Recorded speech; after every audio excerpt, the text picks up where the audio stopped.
Lalu benarkah banyaknya dukungan parpol kepada anak dan menantu Presiden Jokowi semata-mata karena faktor elektabilitas tanpa ada unsur Jokowi? Kami diskusikan bersama politisi PDI Perjuangan Deddy Sitorus, kemudian politisi Partai Amanat Nasional Saleh Daulay, dan Direktur Lingkar Madani Ray Rangkuti. Selamat sore semuanya, apa kabar? Sore. Sore, Terima Tifal. kasih semuanya sudah hadir dalam diskusi kami kali ini. Kemarin Bang Deddy, Pak Jarod sampai bilang soal dimensi dari Bobi yang maju di Pilgub Sumatera Utara. Apakah ini semata betul karena Bobinya elektabilitas tinggi atau jangan-jangan faktor Jokowi? Kalau Anda melihatnya kecenderungannya ke arah mana? Ya, kalau menurut berbagai survei dan diakui oleh para pendukungnya, baik itu Kaisang maupun Bobi, kan memang pengaruh Pak Jokowi sangat besar bagi Bobi maupun Kaisang. Pengaruh Jokowi itu kemudian berimplikasi pada elektabilitas dari Bobi dan Kaisang. Jadi itu saling berhubungan gitu. Sangat tidak mungkin Bobi dan Kaisang itu elektabilitasnya tinggi kalau bukan karena faktor Pak Jokowi menurut survei begitu, Mas. Oke. Sampai juga keluar perumpamaan dari Pak Jarod soal kalau main sweet tuh gajah lawan semut, semut bisa mengalahkan gajah. Itu maksudnya pesan apa yang coba mau dibawa oleh PDI Perjuangan untuk konteks Pilgub Sumatera Utara? Iya, kan sedang dibangun narasi bahwa ini adalah koalisi besar, koalisi raksasa melawan semut kecil lah. Karena kan semua mayoritas partai kalau nggak salah sudah 8 sejauh ini ya, yang mengatakan akan mendukung katakan Bobi di Sumatera Utara. Jadi konteksnya tentu ingin mengatakan bahwa di sana boleh sombong karena besar, raksasa gitu ya. Tapi kan menurut pengalaman ini ya banyak juga yang underdog malah bisa menang. Seperti dialami Pak Jokowi waktu kita memenangkan beliau melawan Pak Foke pada pemilu gubernur tahun 2012. Kan gitu. Jadi ya itu hanya sekedar metafora aja. Oke, sekedar metafora, tapi kalau PAN melihatnya gimana Bang Saleh sampai ada keluar perumpamaan gajah lawan semut, semut pasti akan menang. Itu kalau kata Pak Jarod kemarin begitu. Kalau PAN itu, saya perlu menegaskan bahwa kami itu sudah lama sebetulnya mendorong Bobi untuk maju sebagai calon gubernur di Sumatera Utara. Dan bahkan sebelum ada gegap gempita soal pilkada ini, ketua umum kami, Bang Zulkifli Hasan, sudah ketemu Bobi di Medan dan saya hadir dan ikut di situ. Beliau memang meminta Bobi untuk maju jadi calon gubernur Sumatera Utara. Jadi yang pertama kali mendorong itu sebetulnya PAN. Dan pada waktu itu kita belum menghitung secara jelas ya soal survei-survei ini. Waktu itu belum ada survei lah. Dan kita melihat bahwa Bobi ini dari kalangan muda, representasi yang saya kira paling banyak sekarang mayoritas pemilih muda, dan kita melihat juga prestasinya di Medan sampai sejauh ini alhamdulillah lumayan bagus gitu, dan belum ada saya kira persoalan yang sangat fundamental di dalam kepemimpinannya selama memimpin Kota Medan. Dan betulkah itu semata karena elektabilitas dan kerja saat menjadi wali kota atau ada faktor Jokowi juga yang dipertimbangkan PAN waktu itu? Kalau pada waktu itu kita tidak mempertimbangkan ada faktor Pak Jokowi, karena waktu itu kita juga baru masuk di pemerintahan kan. Jadi bukan justru karena Jokowi dan seterusnya, bukan. Karena dari awal pun ketika Bobi maju untuk wali kota, PAN juga ikut mendukung. Jadi karena itu ini sebetulnya faktor-faktor yang saya kira dinilai secara objektif. Belum lagi saudara Bobi ini kan adalah marga Nasution. Jadi dia asli Sumatera Utara. Secara kultural dan sosiologis, ya Bobi ini mungkin ya sangat tepat untuk memimpin Sumatera Utara. Jadi dan saya kira Bobi juga dikenal bukan hanya di Medan, tetapi juga di beberapa kabupaten lain. Yang saya tahu persis di dapil saya, namanya Bobi ini sudah sangat dikenal. Jadi ini juga merupakan modal ya, modal untuk maju di Pilkada Sumatera Utara. Gitu. Bung Rey, Anda melihatnya ini betulkah semata karena faktor elektabilitas atau ada faktor Jokowi di sini? Adalah faktor Pak Jokowi. Itu nggak perlu lagi kita bantah. Tapi sedalam Kalau apa bukan maknanya ini semua dengan banyaknya muncul nama anak dan juga menantu Jokowi di pilkada, terutama dukungan 6 partai politik sejauh ini untuk Bobi di Sumatera Utara? Tujuh, Oke, katanya 7. udah 7. Ya, ya iya, adalah dukungan adalah faktor Pak Jokowi, nggak bisa juga kita bantah. Karena elektabilitas Bobi itu kan belum tinggi-tinggi amat, masih di bawah 25%. Dan selisihnya dengan Edi Rahmayadi itu masih di margin error. Sebetulnya kalau ngejarnya elektabilitas, Edi Rahmayadi sama Bobi itu sama elektabilitasnya, kira-kira gitu. Di kisaran 22 gitu, persen gitu. Nah, apa yang mengakibatkan saudara Bobi lebih dipinang oleh yang lain ketimbang Edi Rahmayadi? Ya, salah satu faktor penjelasnya itu ada faktor Pak Jokowi.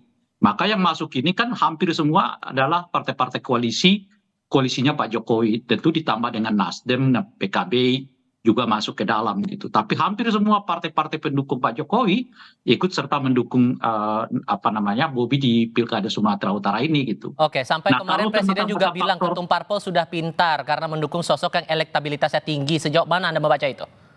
Iya, makanya kan saya katakan kalau elektabilitasnya tinggi, Edi Rahmayadi juga sama elektabilitasnya dengan Bobi Nasution. Karena kan selisih di antara mereka kan cuma di margin error. Satunya 22, 23 gitu ya, yang lain 20, 21 gitu. Nah kan cuma di margin error tuh, di 2% itu. Artinya Bobi sama Edi itu sama-sama tuh elektabilitasnya, kisaran di bawah 25%. Jadi kalau misalnya pertimbangannya semata-mata elektabilitas, ya tentu Edi juga lebih dimungkinkan karena Edi itu kan petahana. Dan umumnya petahana itu punya daya jual tersendiri dibandingkan misalnya pendatang baru gitu ya. Segmentasinya juga ya katakanlah bisa dipolakan. Kalau Bobi itu mungkin mengambil Tapanuli Selatan kan ke sana gitu karena punya basis marga kan. Tapi kan Edi Rahmayadi punya basis di kawasan Medannya karena dia juga orang Melayu kan. Nah kalau Melayu ini kan ada saya kira nanti sampai ke Tapanuli Utara gitu. Apalagi kalau Edi Rahmayadi itu misalnya di backup oleh PDI Perjuangan ya dan seterusnya gitu. Jadi kalau dilihat secara umum komposisinya ini masih sama kuat nih antara Edi Rahmayadi dan Bobi Nasution gitu. Jadi kalau Pak Jokowi mengatakan elektabilitas partai-partai ini udah lihat elektabilitasnya gitu, ya saya nggak tahu elektabilitas yang mana karena antara Bobi dengan Edi Rahmayadi itu selisihnya cuma di margin error gitu. Oke, kita coba lihat dimensi yang satu lagi. Nama Kaisang saat kemarin safari ke beberapa partai politik, Bang Saleh, sampai disambut sedemikian rupa, bahkan dari Golkar pun bilang kita bakal menawarkan berpasangan dengan Yusuf Hamka untuk maju di Pilgub Jakarta. Ini semata-mata apakah karena memang faktor elektabilitas yang makin tinggi sekarang atau emang ada faktor Jokowi juga di balik itu, Bang Saleh? Jadi kalau menurut saya kayak khusus Kaisang ini kan sebetulnya masih banyak simulasi di sini ya, uji coba. Jadi kalau digandengkan dengan misalnya pasangan A, maka hasilnya akan seperti ini. Kalau digandengkan dengan partai katakanlah misalnya PKS, maka hasilnya seperti ini dan seterusnya. Jadi simulasi-simulasi ini sebetulnya muncul. Jadi muncullah tanggapan-tanggapan dari katakanlah ya para pengamat misalnya menilai seperti ini gitu. Dan ya tentu saja Kaisang sebagai anak presiden mungkin dikenal orang sebagai anak presiden. Itu nggak mungkin bisa kita hindari. Tetapi Kaisang ini itu kan juga adalah ketua umum partai politik yang katakan mau mengambil kerja-kerja politik melalui jalur prosedur partai politik gitu loh. Jadi karena itu saya kira apa yang dikerjakan oleh Kaisang dengan berkunjung ke berbagai macam partai politik ini adalah bagian dari kerendahan hati untuk bagaimana menjalin komunikasi dan juga kerjasama dengan partai-partai yang ada gitu. Dan kan belum final. Artinya ini kan belum tentu pasangan ini yang akan didorong. Apalagi saya dengar sekarang malah Kaisang tuh namanya muncul di Jawa Tengah. Ya kan? Apakah nanti resminya di Jawa Tengah atau malah justru dipasangkan di Jakarta? PAN kecenderungannya kemana? Usulan Pak Erlangga. Kalau PAN kecenderungannya kemana untuk Kaisang ini? Nah, kalau kami ya untuk sampai sekarang ini sebetulnya kami itu berkeinginan bagaimana agar di Jakarta itu ya kami punya calon sendiri juga kan itu dari awal itu ya kami kan mendorong Ibu Zita Anjani nih untuk jadi wakil gubernur. Nah, tetapi itu kan juga masih simulasi. Nah, sebagai sebuah simulasi ya tentu kita juga tidak bisa memastikan dan tentu ini kita jual juga ke partai-partai pendukung lain dan kita akan cari argumen-argumen rasional dan juga meyakinkan bahwa pasangan yang akan kita dukung itu adalah pasangan yang memang benar-benar diminati oleh rakyat, mampu bekerja, mampu membawa perubahan dan juga katakanlah bisa membawa kesejahteraan untuk rakyat Jakarta gitu. Sampai ada juga rencana nih Bang Deddy bahwa Kaisang membuka peluang untuk bertemu juga dengan Mbak Puan. Mbak Puan kemarin juga memasukkan nama Kaisang untuk dipertimbangkan maju di Pilgub Jawa Tengah. Gimana posisi PDIP berarti nanti untuk nama Kaisang ini? Ya, saya kira kalau untuk Kaisang, menurut saya biarlah dituntaskan dulu dalam keluarga Pak Jokowi maupun partai-partai. Karena kan beliau ini mulai dari Depok, Bekasi, DKI, Jawa Timur, Surabaya, sekarang Jawa Tengah. Ya itu urusan mereka lah, hak mereka. Bahwa Ibu Puan ditanya bagaimana dengan Pak Kaisang gitu ya. Sama seperti dulu jawaban Ibu Puan, normatif. Beliau kan orang yang arif bijaksana. Ditanya ya kita pertimbangkan. Itu biasa saja kalau menurut saya. Nanti kita serahkan sajalah. Kita tunggu saja dulu bagaimana sebenarnya keputusan keluarga Pak Jokowi, arahannya nanti ke partai-partai ini seperti apa ya kita lihat gitu aja. Tapi kalau kemudian Kaisang jadi bertemu dengan Mbak Puan, apakah kemudian sudah terlihat nih efek elektoral yang bakal didapatkan PDI Perjuangan nanti di Pilkada? Gimana ya? Kita jarang menyandarkan elektoral PDI Perjuangan pada individu-individu. Ya seperti kita lihat sendiri bagaimana pengaruh Pak Jokowi terhadap elektabilitas PDI Perjuangan dari waktu ke waktu. Kalau kita buka datanya kan tidak terlalu signifikan. Apalagi di bawah Pak Jokowi gitu. Saya ambil contoh nih. Pada tahun 2014 itu hampir semua survei untuk Pileg, elektabilitas PDI Perjuangan ada pada angka 23 hingga 28%. Waktu itu ditetapkan oleh partai target menjadi 25%. Hasilnya kita mendapat 18,6% kalau nggak salah. Jadi secara statistik kita melihat kan tidak terlalu berpengaruh. Demikian juga pada tahun 2019 kita juga di kisaran di atas 24 gitu ya. Kemudian yang hasil kita dapatkan 19,8.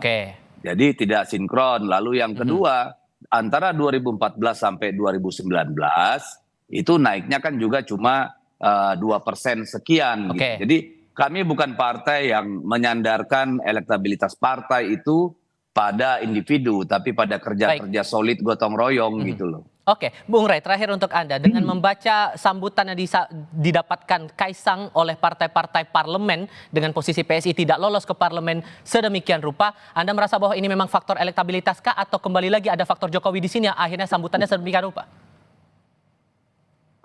Saya kira faktor Pak Jokowi juga bagian dari penerimaan mereka. Karena kalau dilihat sampai sekarang, ini kan partai-partai benar-benar sedang berpikir keras untuk mendukung Kaisang itu kelihatan. Kalau kita baca pernyataan Golkar, saya kira mereka bukan saja udah memberi sinyal, tetapi itu semacam deklarasi bahwa Ridwan Kamil tidak akan maju di Jakarta. Iya, dengan mengatakan kami udah menyiapkan kader kami, Mbak Alon untuk mendampingi saudara Kaisang. Artinya cerita Ridwan Kamil mau mendampingi Ridwan Kaisang itu udah selesai gitu. Nah, apa artinya? Artinya partai-partai ini sebetulnya melihat potensi Kaisang ini rendah sekali kalau di Jakarta gitu ya. Tetapi ya harus diupayakan kelihatan maju. Nah itu di situ tuh persoalannya gitu. Nah, apa yang membuat partai-partai ini kelihatan mengupayakan Kaisang ini tetap maju gitu? Ya tentu karena ada sesuatu yang mungkin besar. Karena kalau berdasarkan elektabilitas seperti disebutkan oleh Pak Jokowi, memang Kaisang itu cocok di Jawa Tengah, bukan di Jakarta. Semuanya masih diakses oleh partai politik ini sebelum pendaftaran pada Agustus nanti. Para narasumber, terima kasih Bang Deddy Sitorus, Bang Rey Rangkuti, dan Bang Saleh Daulay. Sehat selalu semuanya. Selamat sore.